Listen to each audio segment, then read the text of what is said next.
주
전능하사 천지를 만드신 하나님 아버지를 내가 믿사오며 그 외아들 우리 주 예수 그리스도를 믿사오니 이는 성령으로 잉태하사 동정녀 마리아에게 나시고 본디오 빌라도에게 고난을 받으사 십자가에 못 박혀 죽으시고 장사한 지 사흘 만에 죽은 자 가운데서 다시 살아나시며 하늘에 오르사 전능하신 하나님 우편에 앉아 계시다가 저리로서 산자와 죽은 자를 심판하러 오시리라. 성령을 믿사오며 거룩한 공회와 성도가 서로 교통하는 것과 죄를 사하여 주시는 것과 몸이 다시 사는 것과 영원히 사는 것을 믿사옵나이다. 아멘. 우리 모두 예배하는 자 되어 온전히 영과 진리로 주를 예배하자. 주가 우리와 함께 영원히 함께 하시고 마르지 않는 샘물로 우리를 채우신 우리 모두 예배하는 자 되어 온전히 영과 진리로 주를 예배하자. 주가 우리와 함께 영원히 함께 하시고 마르지 않는 샘물로 우리를 채우신 우리 모두 예배하는 자 되어 온전히 영과 진리로 주를 예배하자. 주가 우리와 함께 영원히 함께 하시고 마르지 않는 샘물로 우리를 채우신 우리 시간 함께 기도하시다. 주님께서 이 시간 우리에게 주실 은혜를 구하면서 말씀하시는 주님의 은혜를 구하며 성령 하나님의 함께 하시는 은혜 또 함께 하시어 우리에게 하나님의 평화를 맡겨주시기를 승권의 말씀을 주시기를 함께 기도합시다. 살아계시게 역사하시는 우리 아버지 하나님 주님께서 우리와 함께 하시며 우리의 은혜를 베풀어주시며 우리를 하나님의 은혜 가운데로 이끌어주니 감사합니다. 주님을 찾아서 우리가 우리에게 하나님의 한분을 부어주시기를 소원합니다. 말씀하여 주시옵소서. 말씀을 통하여 우리가 하나님의 뜻대로 더 가까이 나아갈 수 있도록 하시고 온전하신 내가 되갈 수 있도록 인도하여 주시옵소서. 성령 하나님께서 공정을 주시고 성령을 들어주시는 그 견지를 우리가 누릴 수 있도록 도와주시고 함께하여 주시기를 간절히 구하고 원합니다. 모든 주 영광 주님께 돌려드리기를 원합니다. 주님 홀로 영광을 받으시옵소서. 우리 가운데 하나님을 구워 주옵소서. 영원토록 거룩하신 하나님, 우리를 사랑하사 믿음으로 구원을 얻게 하시고 택하여 하나님의 자녀가 되게 하시고 주님이 거룩한 자로 나와 예배드리게 하시니 감사합니다. 이 시간 우리 감사와 찬양을 받으사 영광과 하늘과 땅이 충만케 하여 주옵소서. 아멘. 우리가 드리는 예배가 하나님께 영광이 되게 하시고 우리에게 은혜를 되게 하여 주시옵소서. 아멘. 이 시간 신령과 진정으로 예배드리기를 원하오니 우리 마음을 주님께서 친히 주장하여 주옵소서. 아멘. 의로우신 주님, 우리가 그리스도인을 자처하면서도 세상의 어리석은 자들과 같은 방법으로 살아가고 있는지 있지 않은지 우리 삶을 되돌아봅니다. 주님, 저희들의 삶을 새롭게 하여 주옵소서. 아멘. 우리가 때로는 세상의 이익을 쫓아 수단과 방법을 가리지 않음을 고백합니다. 우리의 복음을 거듭나게 하시기를 원하오며 우리에게 성결한 삶의 모습을 보여주옵소서. 이제는 착한 행실과 의로움으로 모든 면에서 하나님의 의를 드러내며 주님 앞에서 높은 품성을 갖게 하여 주옵소서. 우리가 행한 불의 회개하고 죄악에 물들기 쉬운 마음을 제어하는 용기와 담대함을 허락하여 주옵소서. 주님, 어려울 때 주님의 에덴교회를 든든히 세우고 몸부림치는 일꾼들을 기억하시고 저희들이 헌신을 통해서 진리의 빛을 더욱 드러낼 수 있는 에덴교회가 되게 하여 주시옵소서. 교회에 참석하지 않으시고 아직도 방황하며 세상 속에 지내고 있는 성도님들을 주님께서 구원하여 주셔서 주님 말씀을 듣고 이름을 굳건하게 세울 수 있도록 하여 주시옵소서. 우리가 어려운 나라를 위해 기도하게 하시고 전쟁과 기근으로 힘써 하는 그 많은 백성들을 위해 하나님께서 위로와 평안을 주시기를 원합니다. 오늘도 예배를 돕기 위해 돕는 손길 위에 기억하시고 은혜와 믿음을 허락하여 주옵소서. 특별히 말씀을 들고 당에 서시는 목사님 위에 함께하사 생명에 있는 말씀, 능력이 있는 말씀 전하시기에 부족함이 없는 게 하시고 성령님께서 그 부족함을 채워주시옵소서. 감사드리오며 주 예수 그리스도 받들어 기도드리옵나이다. 아멘. 우리 기도를 들어주시고 주님의 평화를 내려주소서.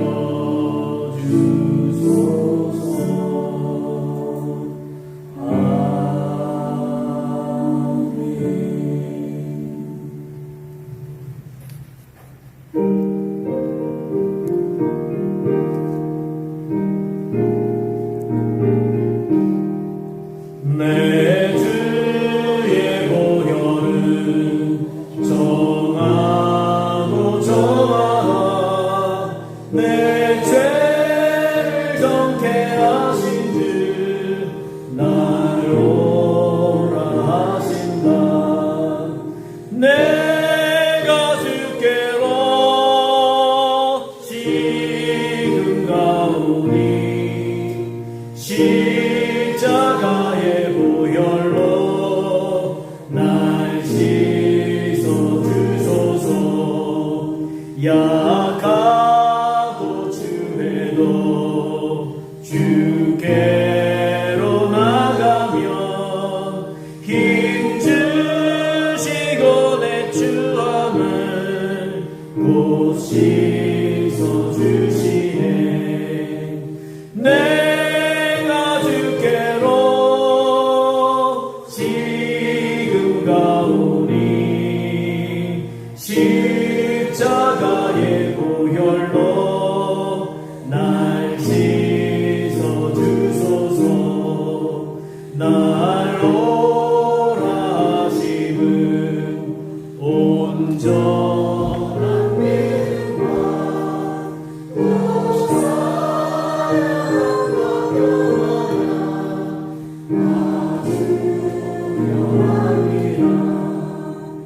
내가 주께로 지금 가오니 십자가의 보혈로 날 씻어 주소서. 금죄인 복받아 살 길을 얻었네.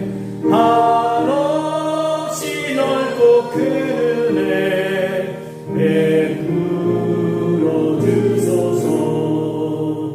내가 주께로 지금 가오니 십자가의 보혈로 날 씻어 주소서. 그 피가 마음속에 큰 증거 됩니다. 회개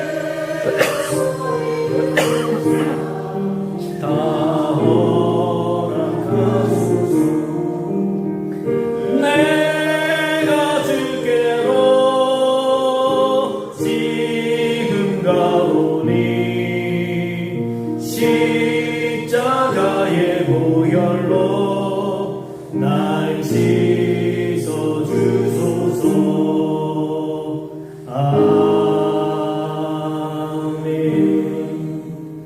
감사합니다. 주님. 주님의 그 보혈로 우리의 죄를 씻어주셔서 우리로 정결케 하시며 의롭다 인정해 주셔서 감사합니다. 주님의 은혜를 받은 우리 주님께 감사하며 사는 인생들이 되기를 원합니다. 주님 앞에 영광 돌리며 주님의 이름을 높이며 주님의 뜻대로 살아가 주께서 기뻐하시는 모습들이 다 되도록 인도하여 주옵소서. 주신 모든 것에 감사드리며 우리의 예배함과 또 우리의 예물 드림이 주님께 드려짐 되기를 원합니다. 주님, 우리의 마음을 다해 우리의 힘을 다해 드리는 이 예물을 받으시고 이 속에 담긴 우리의 섬김과 헌신의 은혜도 주님께서 우리에게 허락하여 주옵소서. 한 사람 한 사람 주님께서 찾으시는 사람 되어 주님께 영광 돌리는 우리가 되도록 인도하여 주옵소서. 드린 손길 위에 우리 하나님의 은혜가 넘쳐나기를 소원합니다. 그 가정마다 하나님께서 그 국가를 치우시며 날마다 부어주시는 은혜로 말미암아 줄이지 아니하며 목마르지 아니하며 날마다 채우시는 은혜로 만족감을 누리는 삶이 되도록 인도하여 주옵소서. 무엇보다 하나님께서 이미 주신 것에 감사하며 살아가도록 도와주셔서 감사가 끊임없이 쏟아나는 우리의 삶이 되도록 인도하여 주옵소서. 이 예물이 쓰이는 곳곳마다 하나님의 은혜가 드러나도록 나타나도록 도와주시며 정직하고 깨끗하게 사용될 수 있도록 인도하여 주옵소서. 우리 하나님께서 함께 계심을 감사드리며 예수님 이름으로 기도하옵나이다. 아멘.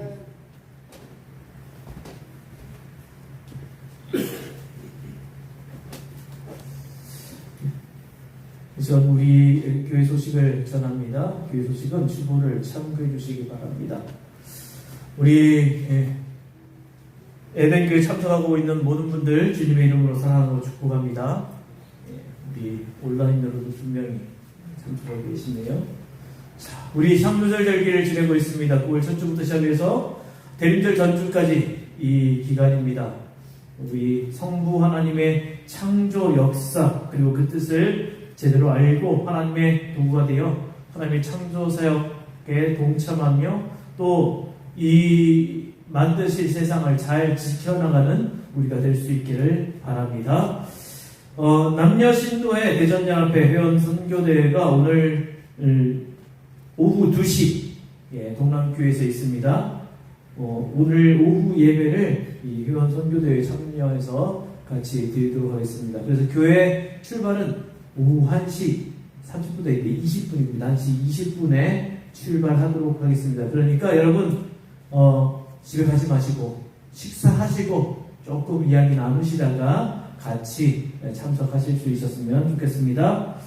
그리고 오늘 주보에는 없는데요. 남신도회 모임이 있습니다. 예배 마치고 바로 모입니다. 그러니까 대회실에서 바로 보이니까 남신도들은 남아주시고 또 보여주시기를 바랍니다. 아울러 다음 주일은 남신도 주일입니다. 다음 주일 오전 예배를 남신도 주일 예배로 드립니다. 우리 남신도에서는 준비해 주시기 바랍니다. 그리고 저는 내일부터 수요일까지 목회자 리조이스 컨퍼런스 서울 오륜교에서 있습니다. 참석합니다. 그래서 수요일까지 새벽 기도회는 새벽 예배는 우리 각 개인 기도로 그렇게 진행되겠습니다. 교우 소식입니다. 우리 등록 올해 우리 교회 예배 같이 드리신 지 좀 됐는데요. 지난주에 등록을 하셨어요. 그래서 소개해 드립니다. 우리 이향정 원사님, 잠깐만, 우리 박수로 환영하겠습니다. 그 옆에 계신 분은 우리 최우창 장로님이신데요. 장로님은 다른 교회 소속이 돼 있어요. 그래서 우리 교회 등록을 안 하시고 대신 준교우예요. 그래서 같이 예배 같이 드리겠습니다. 잠깐 기도하겠습니다. 아버지 하나님, 주님께서 우리 최우성 장로님과 이양자 원사님 우리 교회로 보내주셨고 함께 예배하도록 해주셔서 감사합니다. 우리 지금까지 우리 하나님의 은혜 속에 살아왔습니다. 우리 교회에서도 이 하나님의 은혜를 누리며 하나님의 말씀 속에서 기쁨과 감사로 살아가도록 도와주시고, 이분들이 지금까지 살아온 신앙의 걸음이 바로 우리 교회에도 큰 본이 되고 또 큰 힘이 되어 함께 아름다운 교회를 이루어 나갈 수 있도록 인도하여 주옵소서. 우리 장로님과 권사님 가정에 하나님 은혜를 충만히 부어주시고 이분들의 건강을 지켜주시며 날마다 동행하여 주시며 믿음의 아름다운 그 신앙생활을 할 수 있도록 인도해 주옵소서. 감사드리며 예수님 이름으로 축복하며 기도하옵나이다. 아멘. 다시 한 번 더 박수.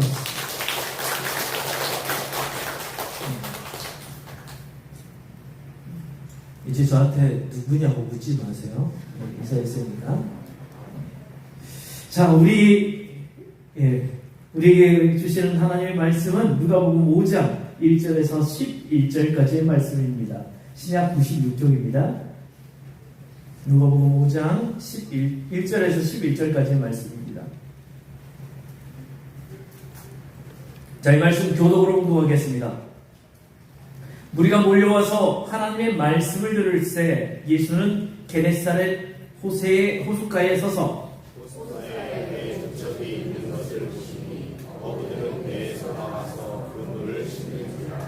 예수께서 한 배에 오시니 그 배는 시몬의 배라. 육지에서 죽음 떼기를 청하시고 앉으사 배에서 무리를 가르치시더니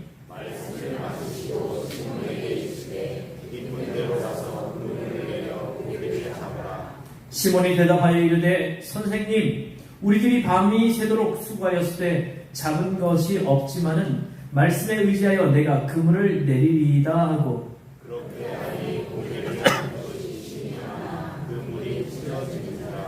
이에 다른 배에 있는 동무들에게 손짓하여 와서 도와달라 하니 그들이 와서 두 배의 채움에 잠기게 되었더라.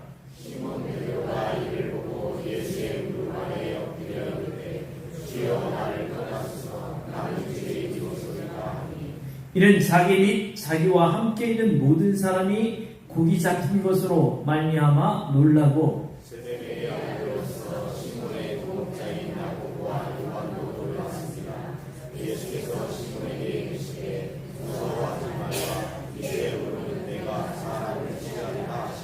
같이 읽겠습니다. 그들이 배들을 육지에 대고 모든 것을 버려두고 예수를 따르니라. 아멘.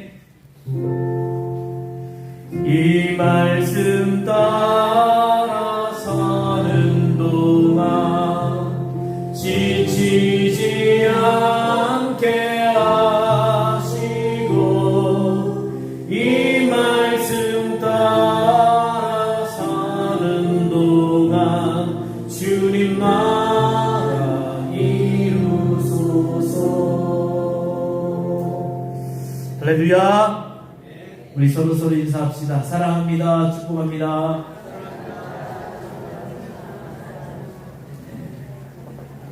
사랑하고 축복합니다. 사랑하고 축복합니다. 제가 광고를 하나 빼먹는 게 있어요. 이게 제가 특별헌금에 대해서 이제 더 이상 광고 쉬지 않겠다고 그렇게 얘기했는데, 지난주에 우리가 재직회를 하면서 특별헌금에 대해서 좀 변경이 있었습니다. 그래서 여러분들께 설명하고 또 거기에 대해서 말씀드리려고 합니다. 지금까지 얼마죠? 397만 원. 예. 지금 우리가 이제 그 소외배실 에어컨을 교체하기 위해서 300만 원을 작정하고 헌금을 했습니다. 그래서 397만 원이 모였어요. 근데 우리 처음에 운영위원회에서 우리 의논을 하면서 우리 그러지 말고, 지금 대외배실 에어컨 용량이 작고 그러니 대외배실 에어컨 겸 온풍기를 교체를 하고 여기 있는 에어컨이 그래도 새 거니까 밑으로 내려보내자. 그렇게 합시다. 그런 의견을 냈습니다. 그래서 지난주 제식회에서 그러면 그렇게 진행을 합시다라고 의견을 했어요. 그래서 특별원금이 397만 원이 모였지만 조금 더 모아서 진행을 하자. 그래서 지금 예상이 원래는 300만 원에서 우리 여기에 들어갈 에어컨 겸 온풍기 평수가 80평 정도는 돼야 돼요. 그래서 80평짜리 온풍 겸 냉난방기요. 그걸 하게 되면 소요 예산이 한 600만 원 정도 됩니다. 그래서 한 200만 원 정도 부족한데 그것은 우리가 내년까지는 아직 시간이 있으니까 특별헌금을 계속 해 나가면서 계속 모아서 진행합시다. 그렇게 진행하기로 했습니다. 그래서 특별헌금 봉투는 계속 놔두고요. 그리고 우리 이 헌금 누계는 주보에 올려놓겠습니다. 그러니까 특별헌금 계속 합시다 이거 말고요. 그냥 제일 밑에다가 조그맣게 누계만 어느 정도 여러분 아셔야 되니까 그렇게 진행을 하도록 하겠습니다. 여러분 그거는 좀 양해를 해주시고 제주교에서 이야기가 된 부분이니까 여러분 그렇게 진행된다라는 것을 알아주시면 좋겠습니다. 예. 자, 조나단 에드워즈라는 분이 있어요. 이분은요 미국의 위대한 설교자 중에 한 분입니다. 이분의 설교 제목 중에 진노한 하나님의 손에 붙들린 죄인들이라는 그런 설교가 있습니다. 1741년 7월 8일 날 하신 설교예요. 지금으로부터 284년? 계산이 정확한가요? 제가 산수에 약해요. 그래서 제 때는 산수였습니다. 왜 그러세요? 산수 배우셨잖아요. 저하고 똑같은 나이가 똑같아요. 자, 설교 본문은 신명기 32장 35절 말씀이에요. 그들이 실족할 그때에 내가 보복하리라. 그들의 환난 날이 가까우니 그들에게 닥칠 그 일이 속히 오리로다. 내용은 간단합니다. 하나님의 은혜로 살아가고 있고 하나님께서 이루신 역사를 다 목격했으면서도 하나님을 불신하는 이스라엘 백성들에게 하나님이 보복하신다는 내용이에요. 이스라엘 백성들이 서 있는 삶의 자리는 마치 난간이 없는 절벽 끝에서 언제라도 밀면 그냥 툭 치면 떨어질 수 있고 예기치 못한 시간에 갑자기 떨어질 수도 있고 누가 떠밀어서 넘어지는 것이 아니라 그냥 자칫하면 발 잘못 디디면 제풀에 그냥 넘어질 곳에 서 있다는 겁니다. 그럼에도 불구하고 그들은 지금까지 아래로 떨어지지 않았는데 그것은 무엇 때문이냐? 하나님이 이스라엘 백성을 하나님의 손으로 붙들고 있었기 때문입니다.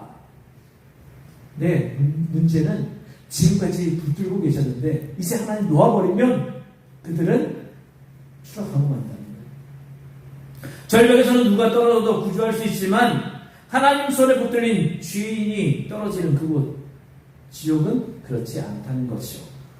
자, 제가 지금부터 그 조나단 에드워즈 목사님의 설교문을 그대로 읽어드리겠습니다. 길지 조금만 발췌해서 읽어드리겠습니다. 한번 들어보십시오. 유황불이 활활 타오르는 그 처참한 지옥이 여러분 밑에 있습니다. 하나님의 진노의 불꽃이 이글대는 무서운 웅덩이가 있습니다. 지옥문이 입을 활짝 벌리고 있습니다. 그런데 여러분에게는 발을 붙이고 서 있을 곳도 붙잡을 만한 지푸라기도 없습니다. 여러분과 지옥 사이에는 넓은 공간 외에는 아무것도 없습니다. 여러분이 그곳에 떨어지지 않고 있는 것은 오직 하나님의 권능과 그의 전적인 뜻 때문입니다. 물론 여러분은 이 점에 대해 별로 의식하지 않을 수도 있습니다.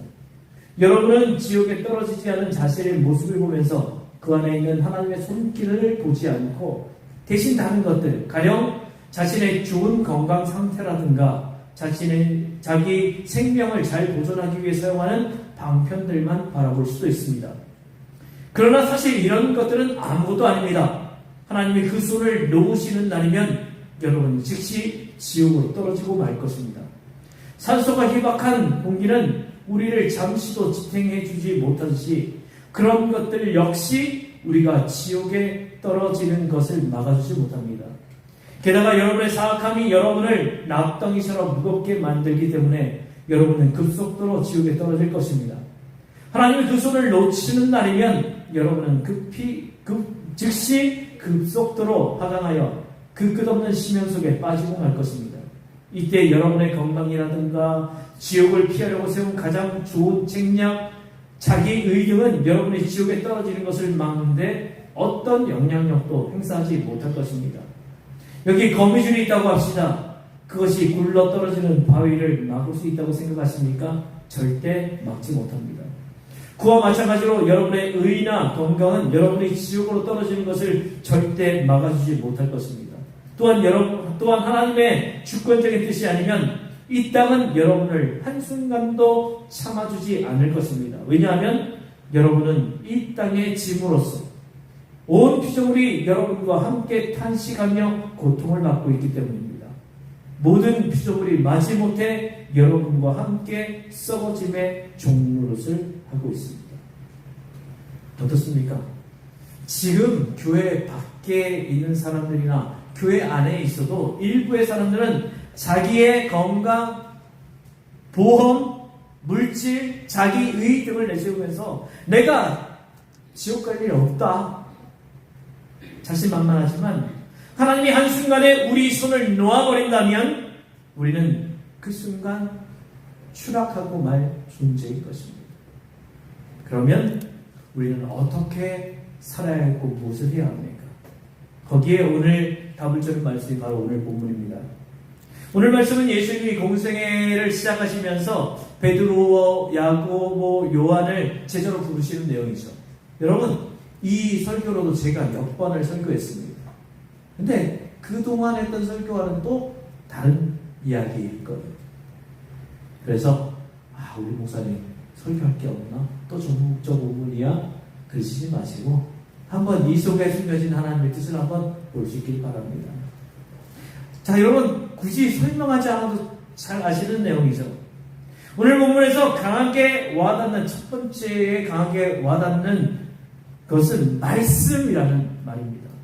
1절에 보면 1절 상반절에 보면 무리가 몰려와서 하나님의 말씀을 들을세. 또 4절에 보면 말씀을 마치시고 5절에 보면 말씀을 의지하여 하나님의 백성과 하나님의 말씀은 밀접한 연관성이 있습니다. 구약시대부터 지금까지 하나님의 사람들은 하나같이 하나님의 말씀을 들었습니다. 믿음의 조상, 최초의 사람 아담과 하와도요 하나님의 음성을 들었습니다. 에덴 동산을 거니면서 하나님의 음성을 들었겠지요. 하나님과 대화했겠지요. 범죄한 그 순간에도 그들은 하나님의 음성을 들었습니다. 아담아, 아담아, 내가 어디 있느냐? 믿음의 조상 아브라함도 하나님의 음성을 들었고요. 모세도 모세야, 모세야 하며 부르시는 하나님의 음성을 들었습니다. 신약에 오면 예수님의 음성을 수없이 많은 사람들이 들었습니다. 바울 직접 예수님을 만나지 못했지만 환상 가운데 만났고 주님의 음성을 여러 번 들었습니다. 우리도 지금 하나님의 음성을 듣고 있습니다. 안 들리는데요? 목사님만 얘기하는데요? 우리 하나님은 성경을 통해서 말씀하십니다. 우리가 성경을 펼쳐 읽는 순간 하나님은 우리에게 말씀하시기 시작합니다. 왜? 이 성경이 살아있는 하나님의 말씀이 기록된 그런 책이거든요. 하나님의 영광을 받은 사람들이 하나님께서 주신 그 말씀을 기록한 책이 바로 이 성경입니다. 그래서 이 말씀을 성경을 펼쳐 읽는 순간 우리에게 말씀하시는 하나님을 경험하게 되는 겁니다.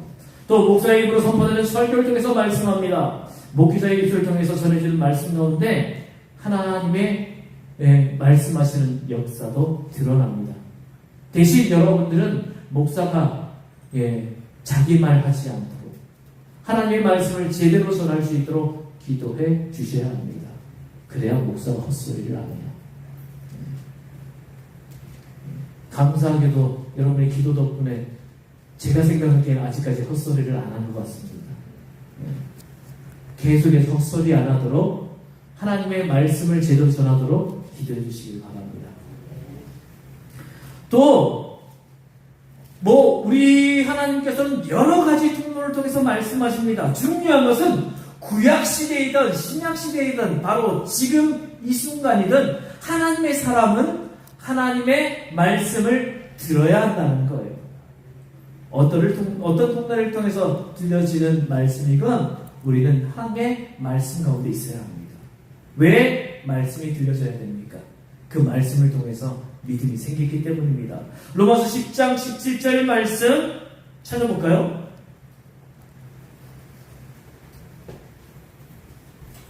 로마서 10장 17절 말씀.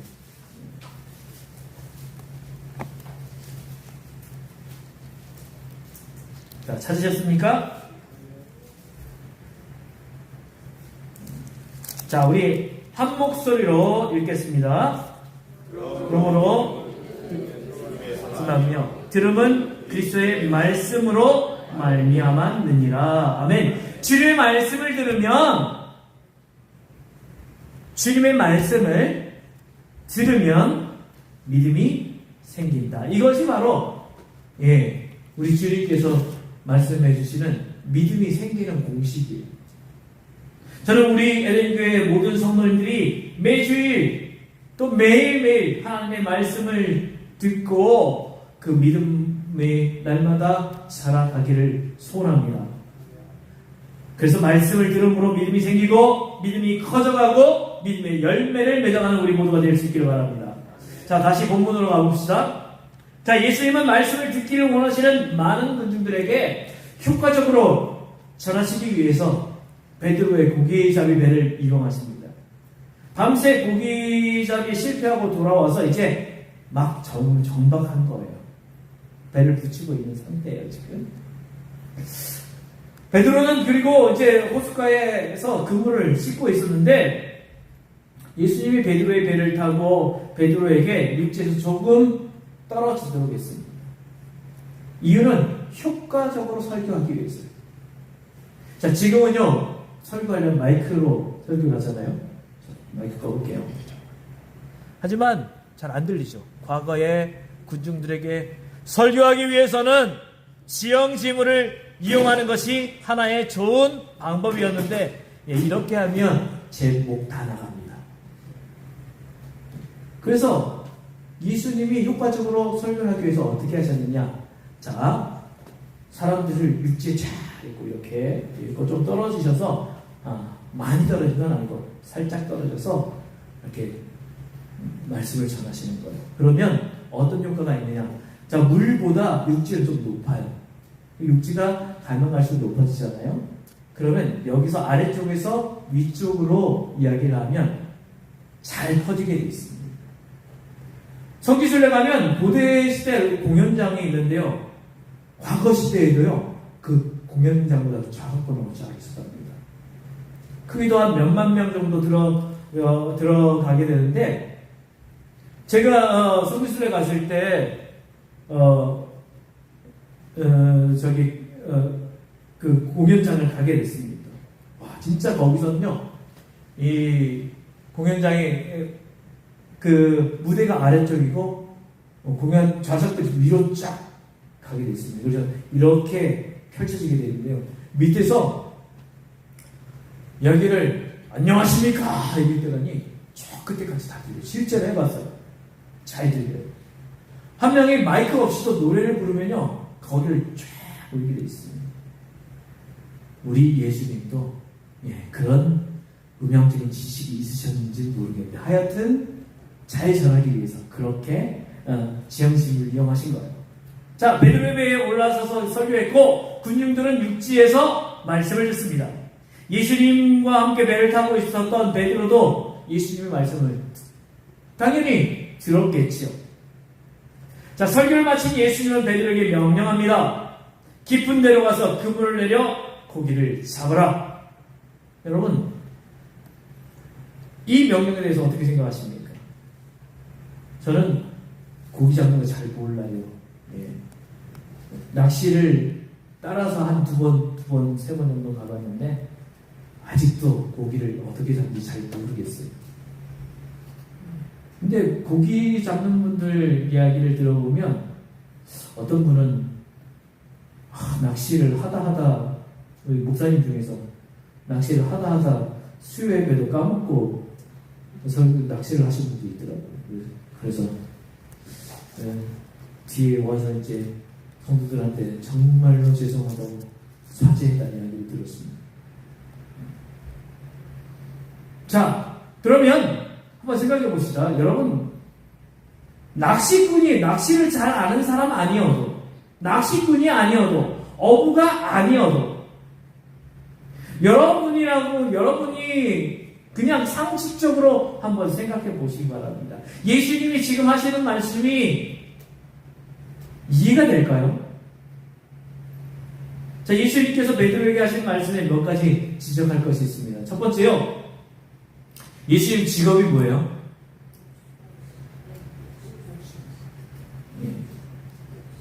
예수님이 저기 말씀 전하고 다니시니까 예수님 목사 아닌가 그렇게 생각하시는 분인데 원래 직업은 목수입니다. 왜냐? 아버지가 목수셨거든요. 가업을 이어서 목수였어요. 전공이 목수입니다. 고기잡이가 아니에요. 고기잡이 전문가는 누구예요? 오히려 베드로죠. 둘째, 지금 시각이요 밤이에요. 아침입니다. 아침. 고기 잡고 와서 아침입니다. 고기 잡는데 최적의 시간은 언제냐? 밤이에요. 근데 지금은 해가 눈부시게 비치는 아침이었습니다. 왜 우리 같으면 밝을 때 다니지 않느냐라고 하는데 고기들은 서늘해지고 어두운 밤에 나오는 곤충들을 이렇게 먹고 산다고 합니다. 그래서 먹이 사냥을 밤에 한대요. 또 다른 것은 포식성 고기 눈에 띄지 않기 위해서 그렇게 합니다. 자, 어쨌든 고기 잡기 좋은 시각은 밤인데 지금은 아침이에요. 시간도 예수님의 말씀하신 것은 좀 다른 이해가 잘 안 되죠. 밤에 가야 되는데 지금 가래요. 더군다나 지금 열심히 일하고 이제 좀 쉬려고 그러는데 쉬지도 못하게 하셔요. 너무 하시죠. 세 번째, 그물을 내리는데 적당한 높이가 아닙니다. 자, 어부 베드로의 지식은요, 고기가 먹이를 먹기 위해서 수면 위로 올라와요. 그러면 그물을 그냥 수면 위에 펼치면 되는 거예요. 그런데 예수님은 뭐라고 얘기하세요? 깊은 데로 가서 그물을 내려요. 넷째로 밤새 고기 못 잡아서 허탕 쳤고 그물도 씻어놓은 상태에 이제 좀 쉬려고 하는데 가장 피곤할 때 가래요. 이렇게 말이 안 되는데 예수님 베드로에게 명령하는 겁니다. 깊은 데로 가서 그물을 내려 고기를 잡으라. 자, 우리가 베드로의 입장에 한번 내봅시다. 자, 지금 여러분은 베드로입니다. 자, 레드선 베드로입니다. 자, 지금 피곤해 죽겠어요. 밤새도록 일하고 와서 피곤해 죽을 것 같아요. 이제 눈이 막 감기고 그러는데 힘들어 죽겠는데 아니 어떤 선생님이 오더니 배를 띄우래요. 그래요. 당신이 얘기하시니까 그래도 사람들 쫓아온 거 보니까 당신 좀 유명한 사람 같은데 그래도 한번 해줄게. 뭐 띄우고 나면 뭐 돈이라도 좀 주려나? 그런 기회도 있을 수도 있겠죠. 띄웠습니다. 자, 그런데 이제 예수님이 말씀하세요. 야, 배를 좀 더 깊은 데로 몰고 와서 깊은 데에다가 그물을 내려 고기를 잡아라. 아니 이 양반 보니까 얼굴도 그렇게 안 검고 목소리가 뭐 햇빛 받겠어요? 실내에서 하지 않았을까요? 아니 손도 보니까 그렇게 우리처럼 이렇게 그물에 쓸리고 그런 것도 없는데, 아니 전문가는 아닌 것 같은데 왜 이러시오? 아니 더군다나 지금은 고기 잡는 시간도 아니고 지금 가봐야 허탕인데 아무 소용없는 짓을 왜 하라고 그러는 거예요? 자, 여러분 그 말씀을 들으셨을까요? 자, 됐어? 네. 들었을까요? 저라도 안 들었을 것 같아요. 별 이상한 사람 다 보겠네. 아, 쓸데없는 소리 하지 마시고 가시고. 근데 베드로가 대답합니다. 5절입니다. 같이 읽어볼까요? 오늘 보면 5절입니다. 시몬이 대답하여 이르되 선생님 우리들이 밤이 새도록 수고하였으되 잡은 것이 없지만은 말씀에 의지하여 내가 그물을 내리리이다 하고. 베드로의 말은 보통 말씀이 아니에요. 고기잡이 전문가 베드로가 예수님께 조목조목 따지면서 이 문제는 이렇기 때문에 안 되고 이거는 뭐 그 첫 번째 깊은 데로 가는 거 말도 안 돼요. 안 돼요. 그물도 다 씻어놨고요. 안 돼요. 지금 밤도 아니고요. 지금 아침이에요. 물고기 다 없어요. 이 문제는 이렇고 저 문제는 저렇고 조목조목 따지면서 절대 안 됩니다 라고 이야기한 것이 아니라 선생님이 그렇게 말씀하시니까 그래요. 선생님 말씀하시니까 그 말씀 따라서 제가 하겠습니다. 어떻게 이런 대답을 할 수 있었겠습니까? 베드로는 자신을 위해서 설교하시는 예수님을 이미 경험했고 예수님이 어떤 내용으로 설교하셨는지는 모르지만 그 말씀 들으면서 마음속에 믿음이 생겼던 것 같습니다. 지금 생각해, 제 생각에. 카일 아이들만 목사님이 이런 말을 했습니다.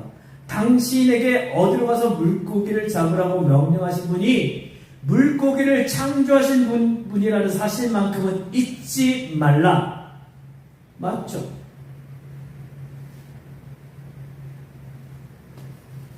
명령하신 예수님은 빈말을 하신 것이 아니라 물고기를 창조하신 하나님에게 그런 말씀을 하실 수 있었던 겁니다. 여러분 우리가 신앙생활하면서 이 사실을 잊지 말기를 바랍니다. 기도하라고 말씀 명령하신 하나님이 어떤 기도에도 응답해 주실 수 있는 하나님이라는 사실, 주님께 나오기만 하면 쉼을 주신다고 하신 분은 우리를 만드신 하나님이라는 사실, 병든 자에게 오라고 하시는 분이 여호와 라파 치료하시는 하나님이시라는 그 사실 잊지 맙시다. 우리는 자꾸 그것을 잊어요. 우리에게 어떤 말씀을 하나님께서 하신다고 해도 하나님은 그 말씀하신 것을 이루시는 분이라는 그 사실을 잊지 마시기 바랍니다. 본문으로 가봅시다. 베드로는 깊은 데로 가서 그물을 내려 고기를 잡으라는 말씀에 순종했습니다. 그 결과 어떻게 됐습니까? 6절에 보면 그런 다음에 그대로 하니 많은 고깃대가 걸려들어서 그물이 찢어질 지경이 되었다. 예수님께 순종한, 우리 하나님께 순종한 결과는 어느 시대나 누구에게나 축복의 열매를 맺었는데 베드로도 지금 그것을 경험한 거예요. 예수님 말씀에 순종해서 그물을 내렸더니 그물이 찢어질 만큼 고기가 잡혔습니다. 자기 생각으로는 아니 이건 안 되는 일이에요. 가능성이 없어요. 지금은 밤도 아니고 아침이고 낮은 곳에 물고기가 있을 때 호수 가로 나와서 이렇게 잡는 것도 아니고 호수 가운데 그 깊은 데로 가서 물고기를 잡으라고요. 내가 아는 상식으로서는, 내가 아는 지식으로서는, 내가 아는 경험상으로서는 절대로 일어날 수 없는 일입니다. 그런데 당신께서 그렇게 말씀하시니까 한번 해봅시다. 가서 했는데 자기의 상식, 자기의 경험과는 완전히 다른 결과가, 상상하지도 못했던 결과가 그에게 일어난 겁니다.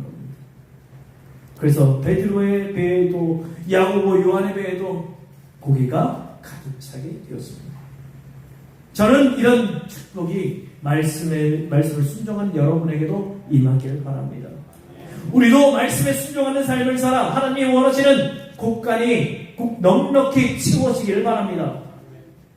자, 지금부터는 조금 더 집중해서 말씀을 들어주시기 바랍니다. 8절을 같이 읽겠습니다. 8절 말씀입니다.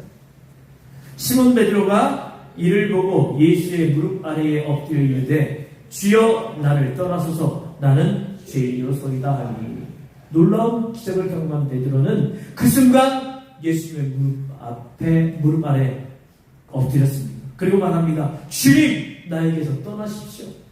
나는 죄인입니다. 이 말씀을 오해하면 주님 가십시오. 그런 뜻이 아닙니다. 주님을 만난 후에 자신이 얼마나 하잘 것 없느냐 이것에 대한 표현인 것입니다. 이 말은 예수님의 권능과 이적을 경험하고 자신의 정체성을 깨달았다는 말이고 자신이 할 일은 죄를 회개하는 일밖에 없다는 것을 깨닫게 됐다는 거예요. 성경을 이런 관점에서 보시기 바랍니다. 성경을 보면 하나님의 임재를 통해서 진리의 빛을 깨닫고 빛이 비치는 순간 내 안에 있던 더러움들이 드러나기 시작합니다. 우리가 이렇게 집 안을 이렇게 비춰볼 때 늘 그늘져 있는 부분들이 있잖아요. 근데 거기에 이렇게 곰팡이가 펴있다고 생각해 봅시다. 어두울 때는 안 보여요. 잘 안 보여. 그냥 컴컴하게 보입니다. 근데 거기에 빛을 비추는 순간 곰팡이가 그대로 드러나잖아요. 우리에게도 진리의 빛이 비치는 그 순간 우리 안에 있는 그 죄의 곰팡이들이 보이기 시작하는 겁니다. 그리고 그것을 본 사람들은 다 이렇게 고백했습니다. 예를 들어볼까요? 이사야 선지자가 그랬죠. 성전에서 하나님의 놀라운 임재를 경험한 후에 그가 어떻게 고백합니까? 나는 부르짖었다. 재앙이 나에게 닥치겠구나. 나는 죽게 되었구나. 나는 입술이 부정한 사람인데 입술이 부정한 백성 가운데 살고 있으면서 왕이신 만군의 주님을 만나게 되었다. 다윗도 그런 경험이 있죠. 바세바를 바세바와 가늠하고 그 죄를 숨기려고 우리아를 숨겼습니다. 자신이 저지른 일이 하나님 앞에서 얼마나 큰 죄인지를 그 상황 가운데 깨닫지 못했어요. 그냥 그렇게 지냈습니다. 그런 중에 나단 선지자가 소와 양을 많이 가지고 있는 부자가 가난한 한 사람의 양 한 마리를 빼앗아서 양 한 마리밖에 없는 그 사람의 양을 뺏어서 자기에게 온 손님의 그 가난한 사람의 양 그 한 마리 뺏어서 대접했다는 거예요. 그 이야기 들려줬을 때 다윗이 엄청나게 분노를 합니다. 화를 막 냅니다. 그 부자를 향해서 주님께서 확실히 살아계심을 두고 내가 맹세하는데 그 사람 죽어마땅한 사람이야. 그는 마땅히 어린 남양을 4배나 더 갚아줘야 돼. 그때 나단 선지자가 이야기하죠. 걔가 너야. 나단 선지자의 지적으로 죄를 깨달은 다윗은 바로 내가 죄를 지었습니다. 철저하게 죄인임을 회개하고 인정하고 시편 51편에 참회의 죄를 씁니다. 바울도 그런 사람이에요. 다메섹 도상에서 예수님을 만나기 전까지는 자신이 의로운 사람인 줄 알았어요. 나는 율법을 잘 지키고 나는 유대교를 잘 지켜나가는 사람이야. 하나님을 무엇보다 하나님 앞에서 열심히 있는 사람이야. 나보다 더 하나님의 칭찬받은 사람이 어디 있겠어. 나야말로 의인이야 라고 생각했던 사람이에요. 그런데 다메섹 도상에서 예수님을 만나는 그 순간 그는 자신이 주님을 박해한 사람인 줄 알게 된 거예요. 여러분, 내가 죄인이라는 것을 아는 것이 신앙생활의 제일 중요한 문제입니다. 여러분, 내가 죄인입니다. 이 고백을 하려면 다 싫어해요. 내가 무슨 죄를 지었길래, 도대체 내가 무슨 죄인이라고.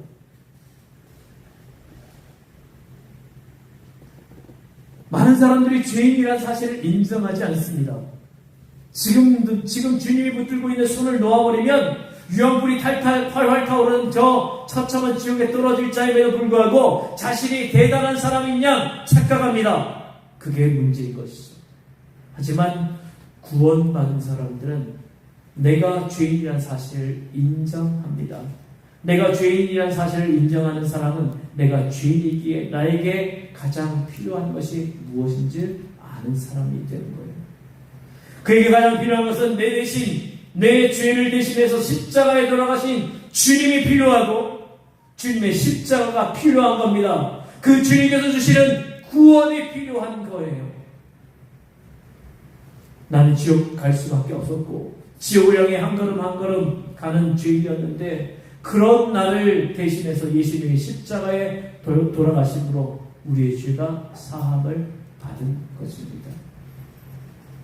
이 사실을 알면 우리는 우리의 능력이 나에게서 나오는 것이 아니라 주님의 십자가에서 나오는 것임을 인정하고 고백하게 되는 것입니다. 그것이 바로 구원의 첫걸음인 거예요.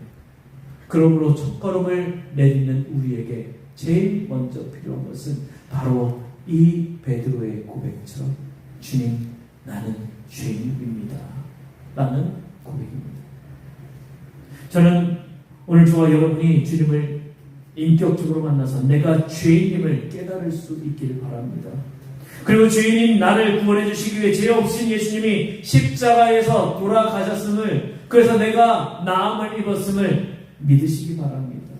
한 걸음 더 나아가 우리는 진노하신 하나님 손에 붙들린 죄인이 아니라 이제 하나님의 손을 붙잡고 떨어지는 사람이 아니라 살림받은 사람, 그 생명을, 영원한 생명을 누리는 하나님의 사람인 줄 믿고 힘찬 믿음의 걸음을 오늘도 내딛는 우리 모두가 될 수 있기를 주님의 이름으로 축복합니다.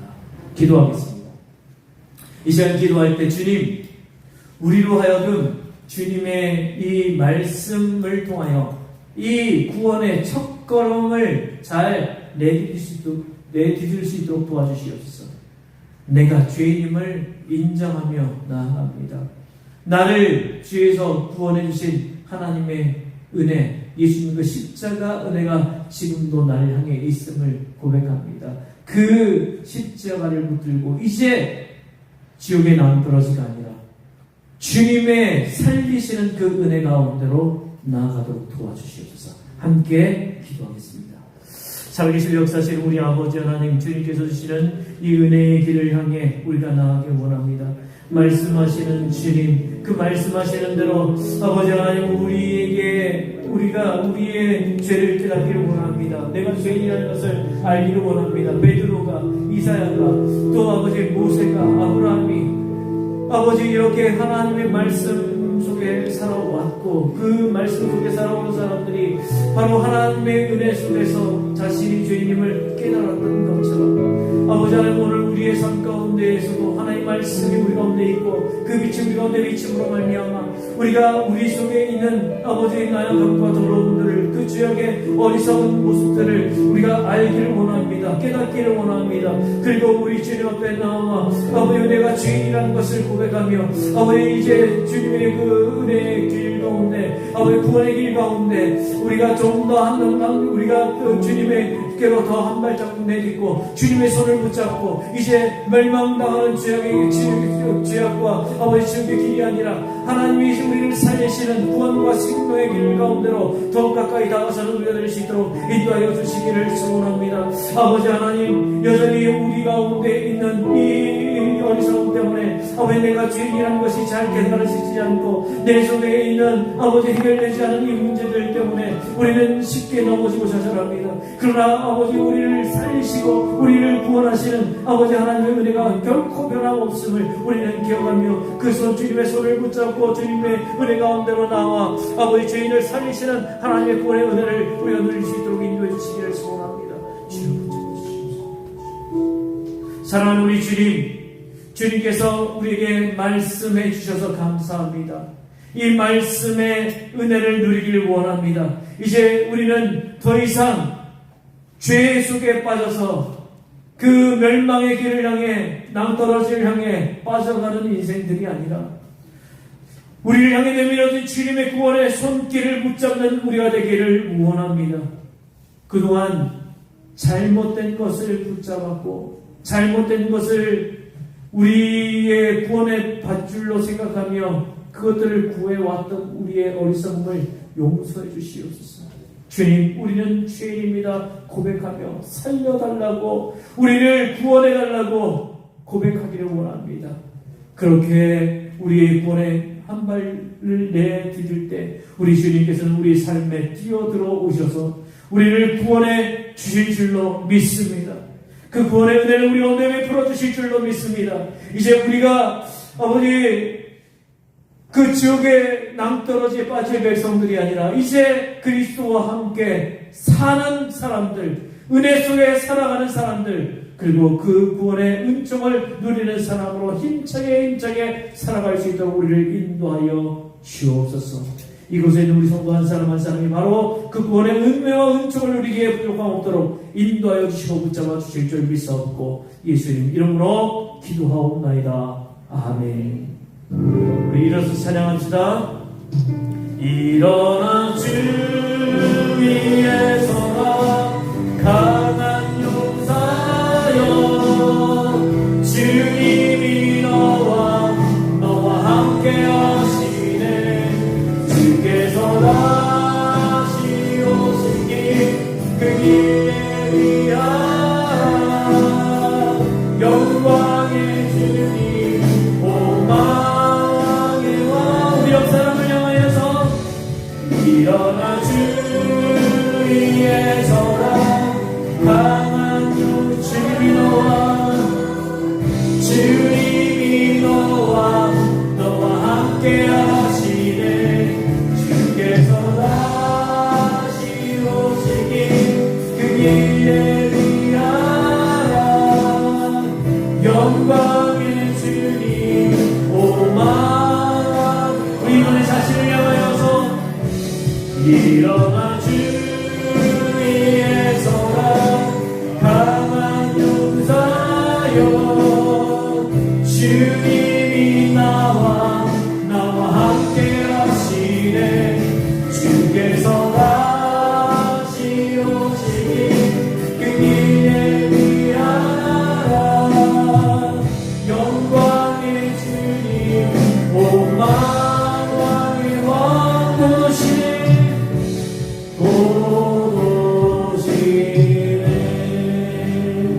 지금 우리 주 예수 그리스도의 은혜와 하나님 우리 아버지 우리를 지극히 사랑하심과 성령의 역사하시며 감동하시며 은혜 베푸심이 주님 임재하심 앞에서, 주님의 말씀 앞에서, 주님 베푸시는 은혜 앞에서 우리 자신을 깨닫고 그 비추는 빛 아래 우리의 밝혀진 이 죄악들을 주님 앞에 고백하며 나는 죄인입니다 인정하며 그 인정하는 사람들에게 베푸신 하나님의 은혜를 넉넉히 누리며 구원의 은혜로 살아가기를 소원하는 사랑하는 주의 백성들 머리 위에 삶의 이야기 위에 믿음의 역사 위에 영원토록 함께 하시기를 간절히 축원하옵나이다. 아멘. 우리 주님께서 은혜를 주시옵소서.